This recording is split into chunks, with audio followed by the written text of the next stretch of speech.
आप ये देख लीजिए, दो तरह की करेंसी है हमारे हाथ में। एक करेंसी देख लीजिए, ये भारत की करेंसी है, जहाँ पर अभी ये गांधी जी दिखाई दे रहे हैं। यहाँ पर कभी अशोक लाइट हुआ करती थी, बहुत बड़ी, पूरे नोट में अशोक लाइट हुआ करती थी। आज यहाँ गांधी को स्थापित कर दिया है और सम्राट अशोक को कोने में, जो अशोक चिन्ह था सम्राट अशोक का, वो देखिए आप कोने में कर दिया इन्होंने। ये विचारधारा की लड़ाई न समझने के कारण आप लोग अपने घर के नोटों में देखिए देख सकते हैं। इस विचारधारा की लड़ाई हमारे बहुजन समाज के लोग नहीं समझ पाए। उसकी वजह से इन मनवादियों ने हमारे देश की जो मुख्य धरोहर, जो बौद्ध संस्कृति की धरोहर थी, उसे मिटाने के लिए इन्होंने क्या किया, सम्राट अशोक के चिन्ह को छोटा कर दिया और यहाँ पर गांधी की फोटो स्थापित कर दी। लेकिन हम लोगों का जो इतिहास है वो विश्व पटल लेवल का इतिहास है, वो केवल भारत तक सीमित नहीं रहा, वो सम्राट अशोक की वजह से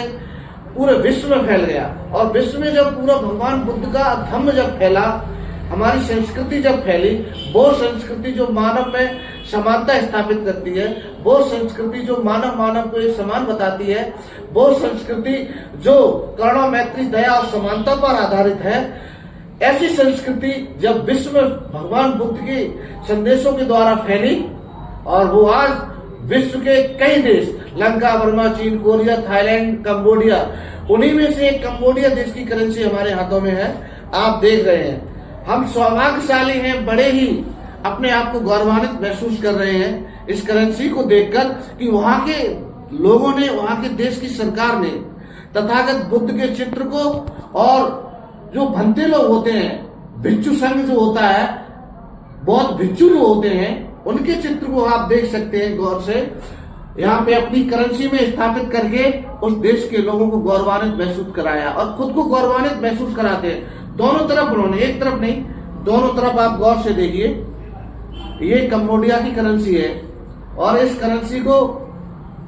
दोनों तरफ, इस करेंसी के दोनों तरफ आप देखिए भगवान बुद्ध का चित्र है और इधर भंते जी का चित्र है। लेकिन यहाँ पर मनवादी ताकतों ने इस देश में, इस देश का राष्ट्रीय ध्वज भले ही तिरंगा है,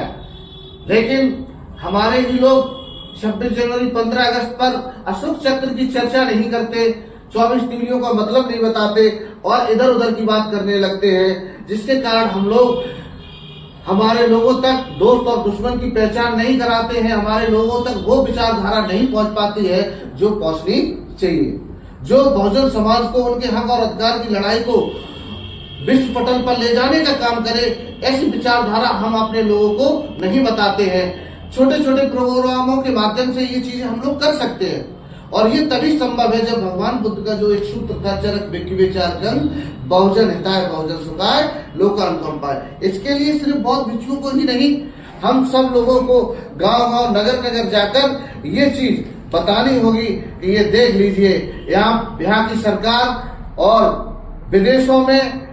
अन्य कंट्रियों की जो सरकार है, भगवान बुद्ध के धम्म को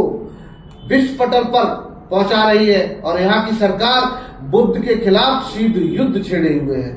ऐसा युद्ध जो दिखाई भी नहीं दे रहा है, लेकिन बुद्ध को खत्म करने में वो कोई कमी और कसर नहीं छोड़ रहे हैं। वो विचारधारा